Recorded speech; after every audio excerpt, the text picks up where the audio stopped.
This should be on your person every time you go outdoors. Hello guys, so today's topic will be the 10 essentials of survival, which right from the beginning I want to say that they should be on your person and not in your backpack.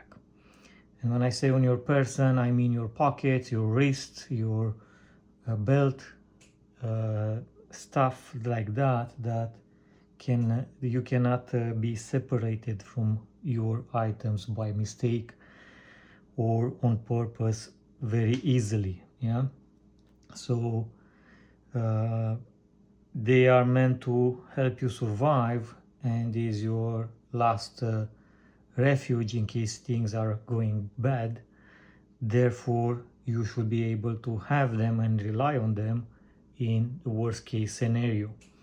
And one of the things that happens more often than you may believe on the hiking trips is or fishing or hunting trips is that people are getting separated from their backpacks or day bags, most of the time by mistake. Second category of people is those who are going just for a leisure walk in a familiar area, and they just take a water bottle with them and maybe some earpods to listen some music on the way, and here they go. Both categories will be in a predicament. They may find their life very hard right of a sudden. So without any further delay, let's get into it. Of course, not everything that's here should be exactly like that in your pockets or on your person, but I wanted to display some items so that we can discuss case by case scenario. I will present options and alternatives, so you have something to compare. That being said, let's get into it. So first thing you want to have with you at all times, and you cannot get separated from, is actually these things: your ID, some currency, and your key. Now this may be your car key if you got there by car, or maybe your hotel key, or maybe your flat key or house key or whatever. But they are essential for your survival in a way that you cannot easily think about. And that will be the fact that even though in the forest they will not, or in a bush they will not give you any help, lots of hikers got lost because they got separated from their backpacks and the essentials documents were in that backpack, and they went back to look for the backpack precisely to find their ID. And that happens a lot abroad, and people are having their passports in their backpacks. So I would say, if there is any way to have your passport on your pockets, in your pockets, or on your person in a fanny pack or something like that, that's better attached, or in a belt pouch, I will say that's the way to go. Don't leave it in the backpack, because you can go back for it and never return. So that's first thing you need to pay attention to. That's out of the way. I hope it's clear why. And let's go along with the other items. So in a survival situation, one of the first things you want to make sure you have is some form of shelter.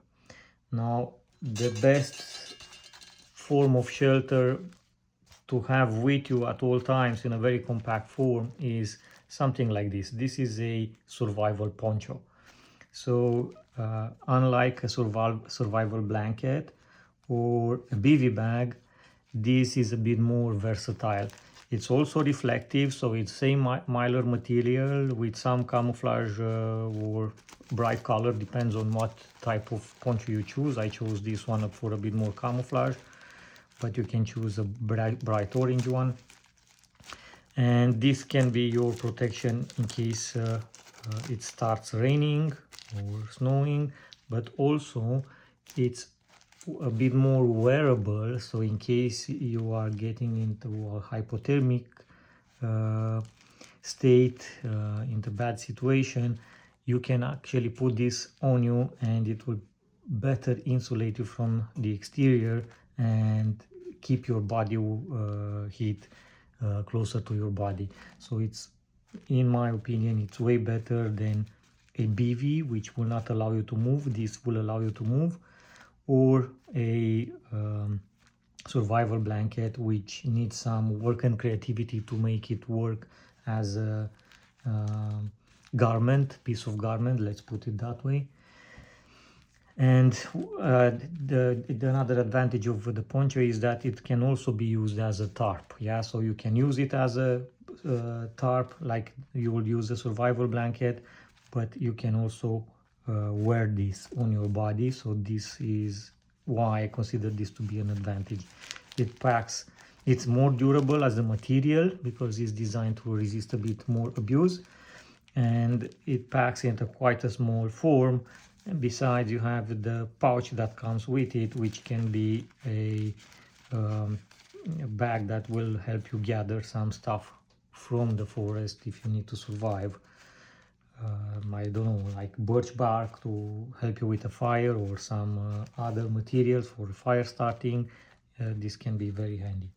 So this should be on your person. Now, no shelter, no poncho or tarp will become a shelter if you cannot tie it and anchor it down in some shape or form, and that means also to have some cordage with you.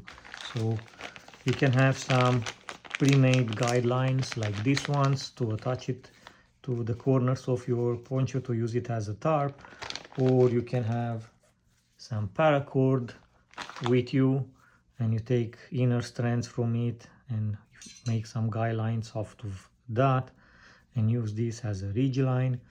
Regardless what you choose, you should have some type of cordage.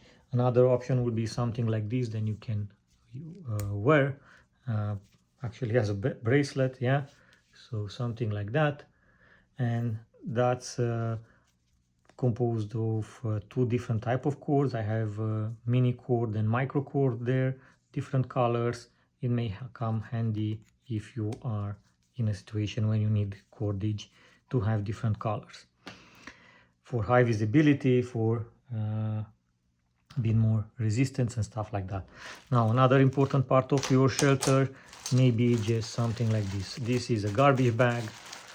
Most people are familiar with them. Now, this is designed in a shelter situation. It can also double up as your tarp if you wear that poncho, if you are wearing that poncho and you want to have a make your shelter improvised out of something. You can open this up and create a tarp out of it and use it as a cover.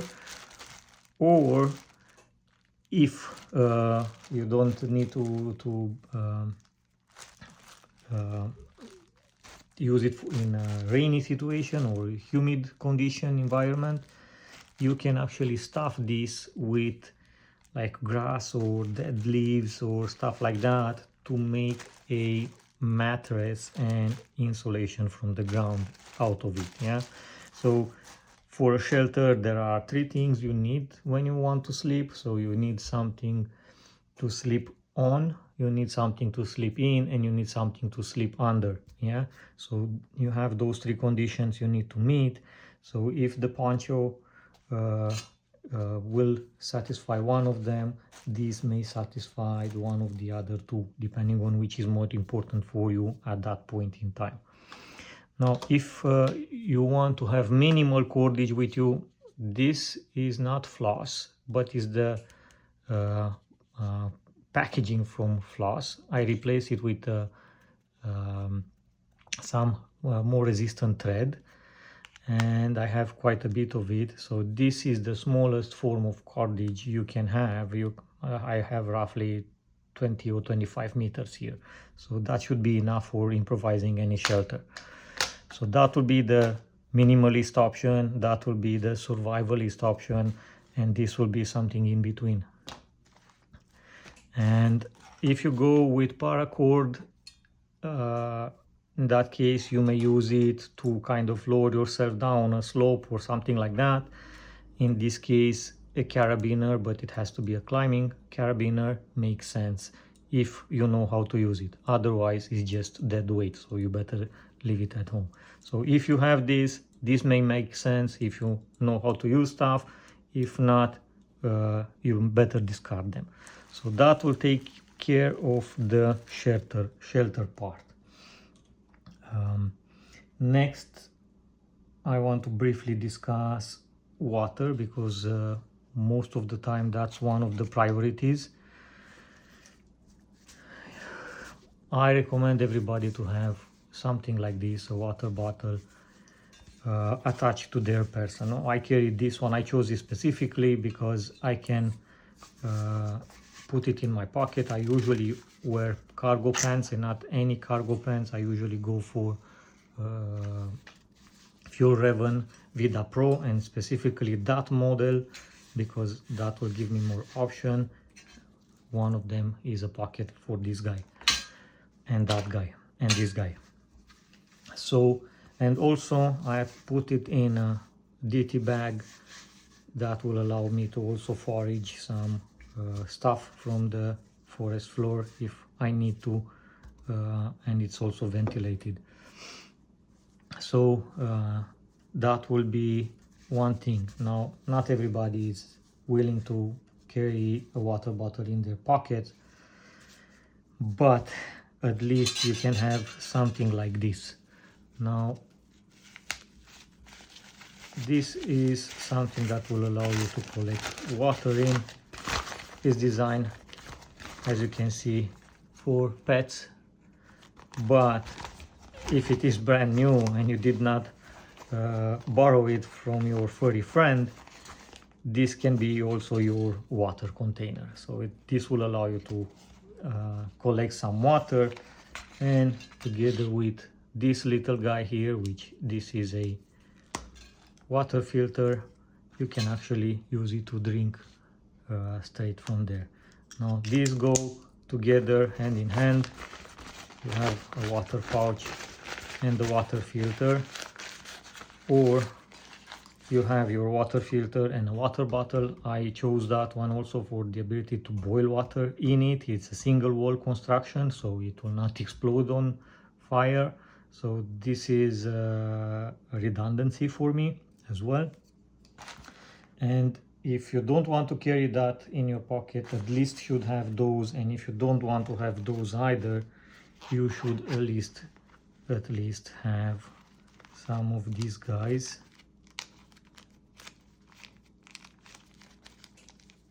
And if you choose them, make sure you write on them how are you supposed to use them. Yeah, we'll get back to this. So there are three options for water: water tabs, water filter, water bottle that will allow you to boil something, to boil water in. I will say it's always a smart thing to have with you in one of the three forms, regardless which one you choose. If you are ultralight backpacker, is no excuse for you to not to have something like this in your pockets. And then this, I believe, should cover water quite well. Now, with water you may want to pre-filter. in which case you can use other items that we will talk about in a second to help you with that. But other than that, this covers water. I'm quite sure. This is the smallest water filter you can find right now on the market, to my knowledge. You can have other options as well, but this is pocket size, so there is a pocketable option out there for you if you want that. Now moving on to the next important item will be fire. And when you say fire, I will say a lighter and fire, so fuel, yeah. And that most of the time in the outdoors means wood, and for wood you need to be able to cut it and split it. So for that particular reason I will start discussing briefly about lighters, and then we'll move to knives and saw, because those are very important tools in fire making. So what I've noticed from the pros out there, most people recommend to have something like this, a big lighter. This is the mini big lighter. Now if you do decide to carry something like this, it should always be in a kind of a sleeve that will protect it from being pushed, so to release gas, yeah. So you want to have something that will eliminate that possibility from happening. So this will be the way to go with a big. If you have it just like that and you deplete the button here and you deplete the entire gas lighter, the entire gas reserve from the lighter, then you have nothing left when you need it. Now I'm not a fan of big.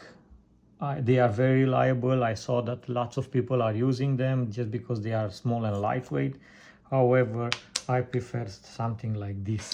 So this will be my first choice of a lighter. It's a kerosene lighter, and the advantage of this one is, first, is unbreakable. It's full metal. It's a bit heavier than the big. It's smaller than the big,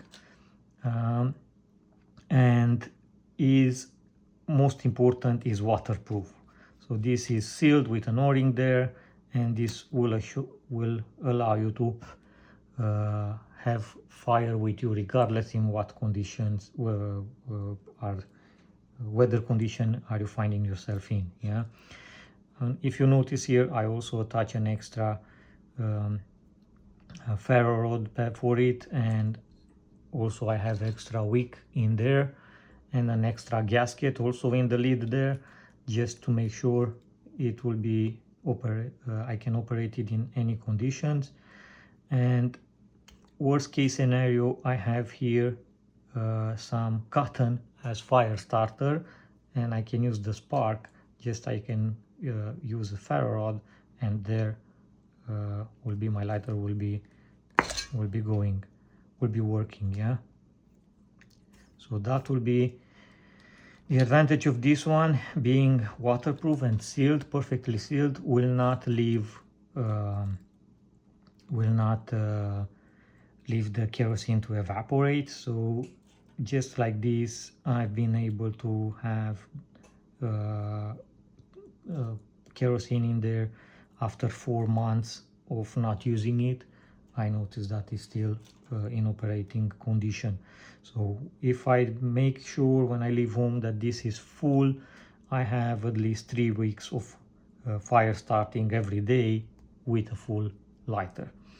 Now if it's winter outside, and right now here in Canada it's quite we are quite in the middle of it, I will also have with me an extra canister with kerosene, and it's not to refill my lighter with, is to actually help me to start a quick fire if I don't find any combustible materials in my situation. So usually here you rely on birch for birch bark, or on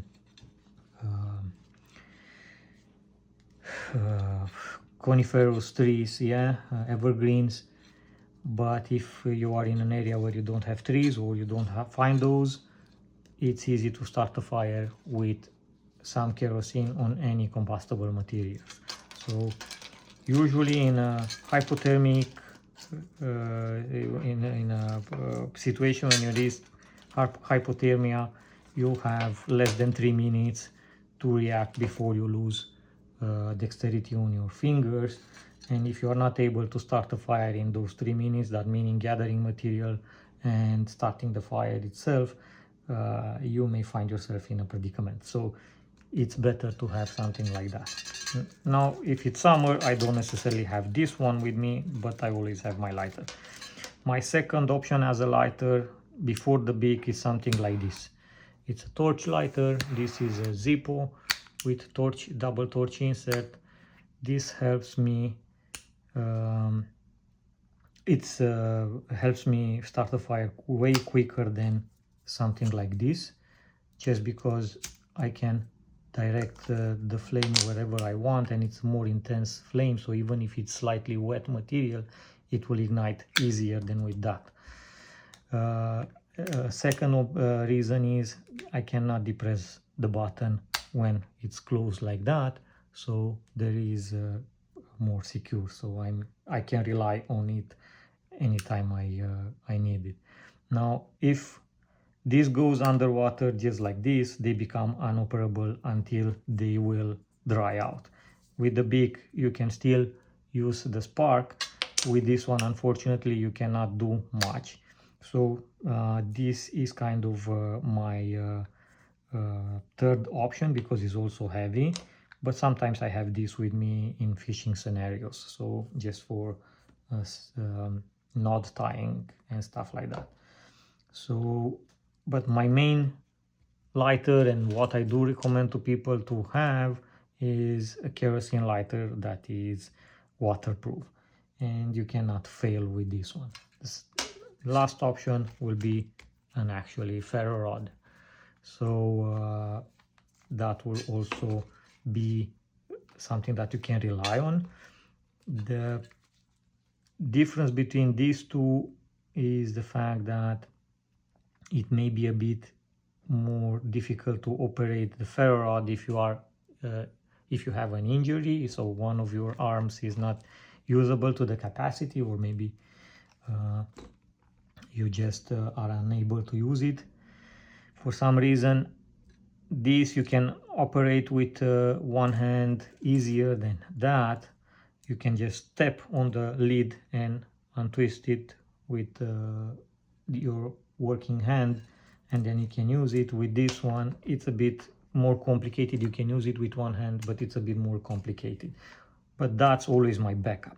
So regardless what lighter I have with me, this is always with me as a backup solution for just in case.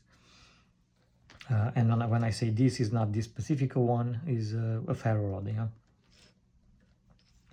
Now this is when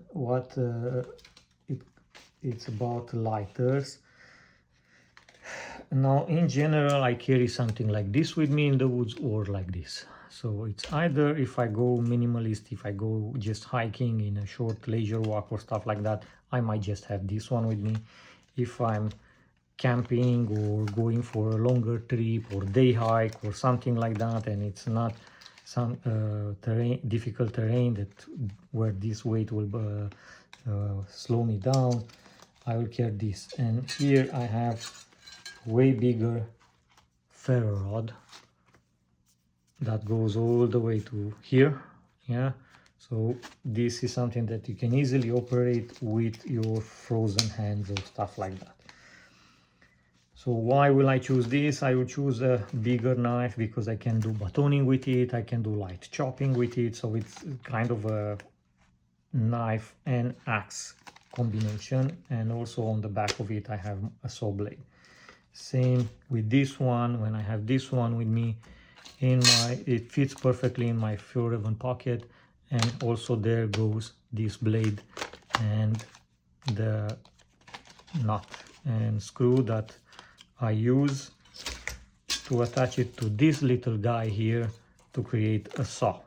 If you didn't see that video clip, you can go and watch that.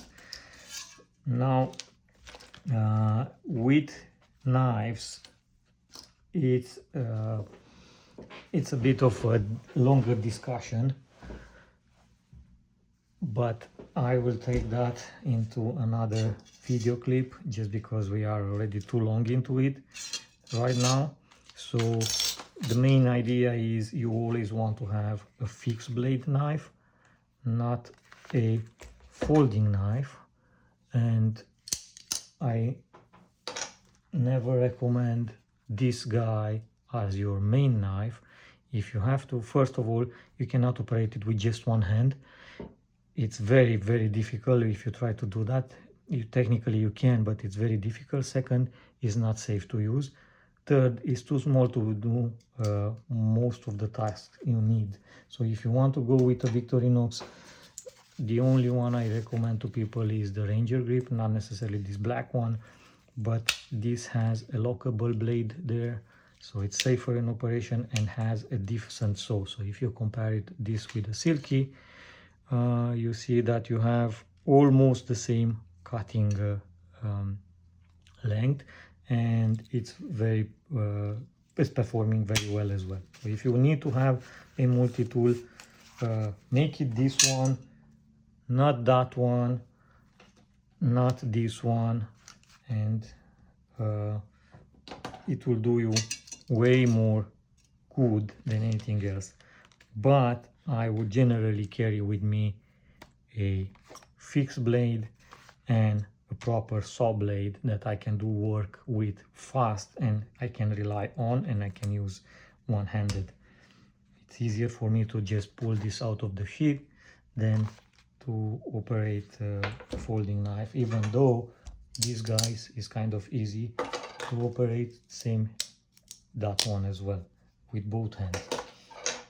So that's when it comes what is about knives. With the saw you have the options I showed you. You can buy the entire saw. For me, I find it's too heavy. I prefer a combination of the blade and pliers.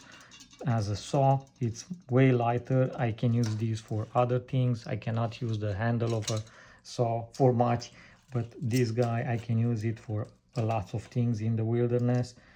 And even if, for example, I just need to boil some water in this pouch using hot rocks, rocks heated in a fire, I can take them from the fire and put them there without burning myself, way better than I can with something like this. So this is when it comes to tools, what I have on me. Then next on the item on the list will be light. So most people I saw will take something like this with them on trails, very small, very light flashlights, but I do recommend, and they tend to take something that can have swapping batteries, and they take an extra pair of batteries, which is not wrong. However, instead of having one flashlight and a pair of change batteries for it, I prefer to have at least 2 flashlights with me in case this is damaged. As my main one, I always have my backup, or if this is depleted, I can use this right away without anything else than just pushing a button. I don't need to struggle in a dark to change batteries and to operate the flashlight. So I prefer these variants.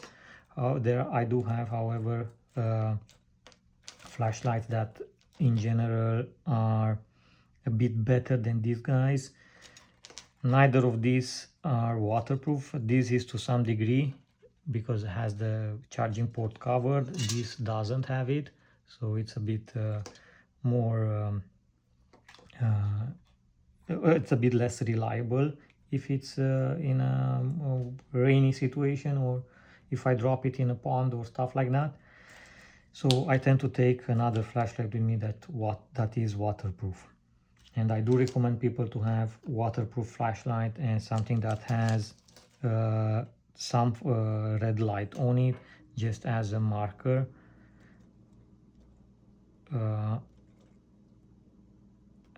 Yeah, as a beacon in case I need it for signaling as well. And with that, the last thing about light is something like this. This is also something that generates light. Well, it's not much. It's a light stick, a chemical light. So it's not much, but if in a pinch I don't have use out of my flashlights, that will be kind of a backup solution to take you out of the danger, from the immediate danger. Yeah, with flashlight you always should have with you, and for your communication devices, which most likely will be your phone and maybe your an InReach or something from Garmin, you should have a battery bank. So it's either something very small like that or something a little bit bigger like this, Go Zero here. You should have a battery bank with you attached to your belt at any point in time, because lots of things depend on electricity these days, and it's better if you are covered. It can be in your backpack, however, if it's small like this, I prefer to have it on my belt. That covers light. Now with light we'll discuss signaling a bit later on. So one thing you need to also pay attention to is navigation. So when it comes to navigation, a compass on this size, and I actually do recommend this small Santo here, and not only me, lots of people, inclusive in military, they have this at least as a backup. And I recommend this particular one because it has a rotating bezel, and the rotating bezel that will give you the option to actually take a bearing, yeah, for navigation. Second reason for which I recommend these, and you see I have one on my watch and one on my knife, is just because they are very reliable. I did not find them to be demagnetized. This is on my knife, so close to metal all the time. It's still very accurate. As soon as I take it out of here, it's working like brand new, so I don't have any problems with them. I can rely on them. Another thing for navigation is the watch. I prefer analog watch, automatic watch when I go in the bush. I know that now everybody is looking for electronic watches, and especially smart watches. They are not very reliable in the bush. If the battery dies on you and you are not prepared for that, you are kind of screwed. As well, it may just break. Lots of people have problems with smartwatches, and they tend to leave you when you need them the most. So I always recommend an automatic watch that is reliable and accurate. This is the Alpinist from Seiko, was designed for mountains, so I know I can rely on it. Has a proven history as well. So an analog will help you check your compass. So if you are not sure your compass is pointing correct direction, just because you may find yourself into an area where the soil is rich in iron or something like that, or magnetite, and that may confuse your compass. With analog watch, I can always point it to the sun and find out south direction and compare it with my compass and make sure my compass is still reliable. So they are always together like this. I have a compass on this watch as well. This is the ProTrek, but is not as reliable as this combination for me. So when I'm in the bush, this is what I'm thinking.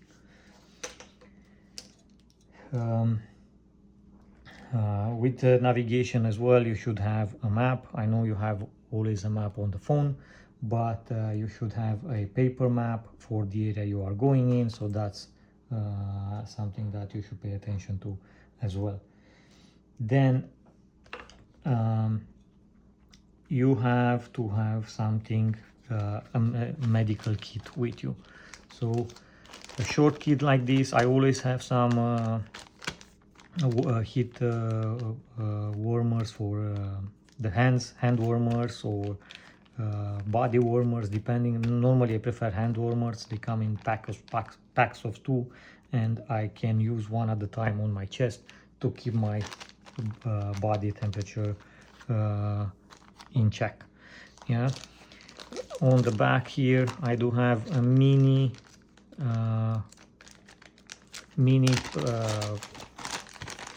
survival kit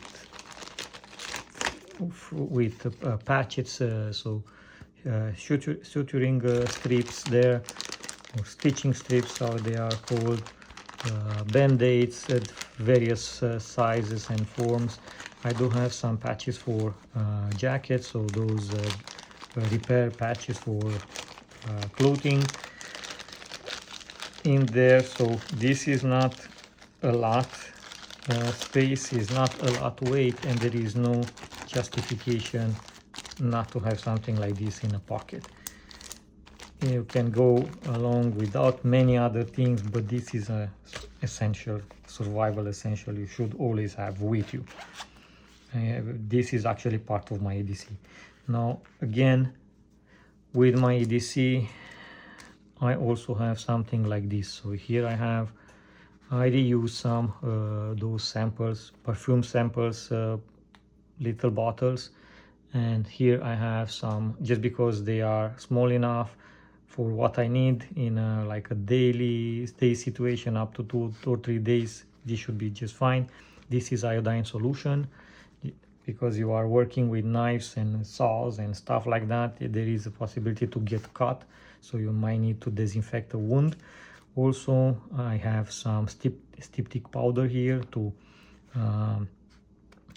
stop bleeding, if that's something that I face in that moment in time. Here I have some actually this is just with perfume. This is my daily ED kit, so I have it always with me. Here I have some fire starting Vaseline and wax impregnated cotton. This is a good fire starter there. I have my aqua tabs here, and also as part of my signaling kit and my body check kit, a small mirror. That's always good to have with you, and not good, actually it's an important piece that you should have with you. With that I also have a small magnifying glass. So that's another thing that may help you find, especially when you examine something on your skin and you are not sure what's there and you need to magnify it. This is a very good piece to have. Some insect repellent, the same perfume bottles, perfume samples reused. I have 2 of them, just because. Some personal grooming stuff, some scalpel blades and stuff like that. But the most important from here are the insect repellent, iodine solution, and styptic powder, because those may help you to address any more severe wound you may have on you. So that's another thing there with medical stuff. Now if you are wearing glasses, you may find the need to have something like that with you. Is not necessary. Another important part of the medical kit is a pill container, and here I have only 2 things, and this is what I have all the time, and only those things: Imodium pills and painkillers, Advil or something like that, Motrin or something like that. Now it varies by country. these are the ones that can impair your functionality in the woods. So if you are not able to function, you most likely will not able to rescue yourself. So it's very important to have those to address pain and bowel movement. Yeah, and with that we go to repairs. For repairs and stuff like that, I have the small patches there. I have this little tool with me at all times that helps me with lots of stuff I do daily. I do have my knife, so with my knife I always have a small whistle. This is again signaling device. I always need to have one with me, if it's this one or this one on the poncho here. Usually for important items I do have redundancy, so this is why I have flashlights or more than one. This is why I have compasses or compass option, more than one, and whistle. So if you need to cry for help, that's the easiest way to do it. Now, something people tend to overlook would be food. This is always something like this I have in my pocket, not necessarily all the time almonds, but some kind of nuts. It's a must to have in my pocket salt and pepper. So if you have to survive, you may find food in the wilderness, however, it's not very delicious. This will improve that aspect of it. Plus, salt contains minerals that will allow your brain to function properly, so you always want to have some salt with you. Then moving on to other items, these guys I find essential. These are just some dry dehydrated body wash or soap. It comes in a form of leaves. If you are not familiar with them, they are made for travel. So one small leaf like that will be for one sheet, like that will be for single use. You want to keep them away from humidity, therefore I tend to keep them in a Ziploc bag.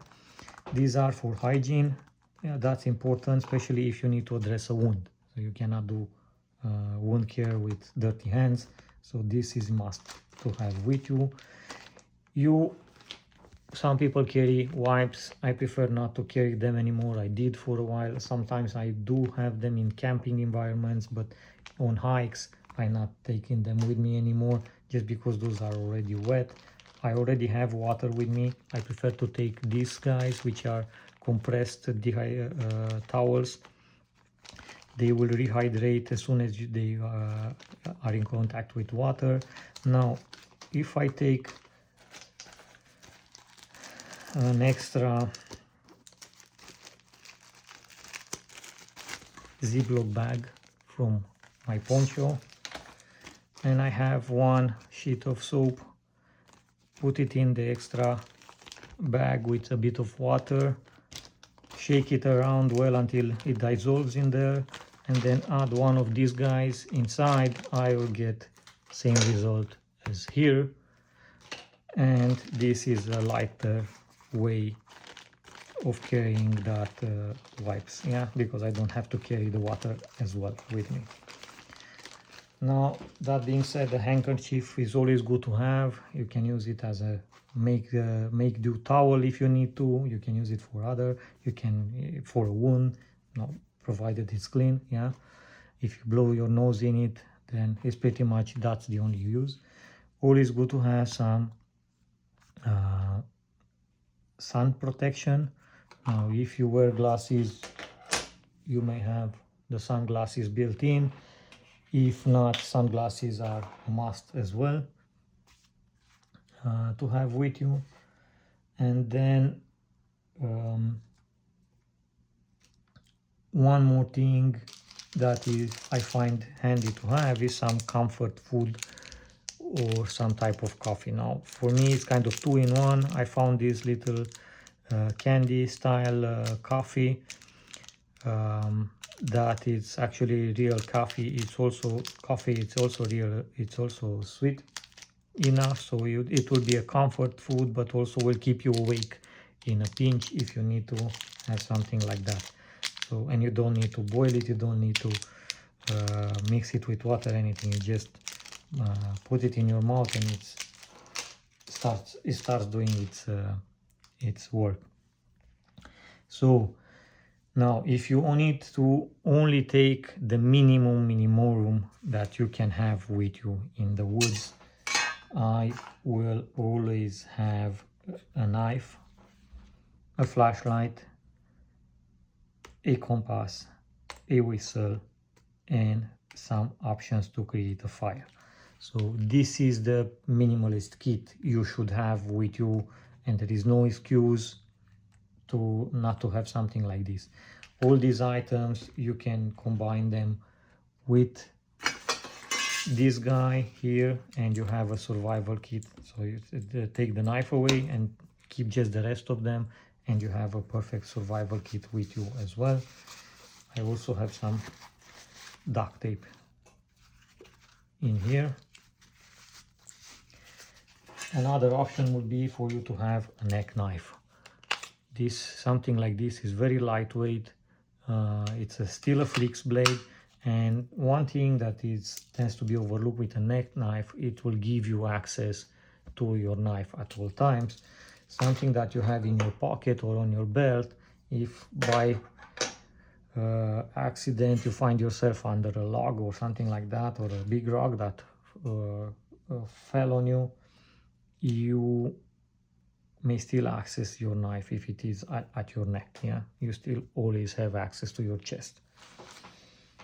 Another handy item I have in my NDC is a small spork, yeah, spoon fork combination. This comes in very handy, and the weight is barely there. And speaking of weightless items, this guy, a trowel, this is a titanium trowel, but a trowel like this may make the difference for you when it comes to building a shelter. So yeah, it's useful to have for digging a cat hole when you go to relieve yourself. However, if you are in a predicament and you need to improvise a shelter, most of the time you need to create some kind of a small trench around it to allow water to go around it and not accumulate in your shelter. So this may be very, very handy item to have for the weight it carries. So yeah, these are my thoughts. Yeah, and a lighter is always with me, plus my watch. Yeah, my watch, my phone, my knife. I tend to have that one with me as well. So if I'm in a minimalist situation, I will have those guys with me. I still have this. So this is what I have. Now, if you don't have that and you only have this may work as well. But that's very important. And add to that medical stuff with those as well. And that's your minimalist kit. And you'll make do with whatever you have available with the water pouch and filter. So this should find its way on your person, at least if you don't have any other items, although this should be there as well. If you don't have the other items, at least these ones should be on your person. That's my take on survival items. That being said, have a good one.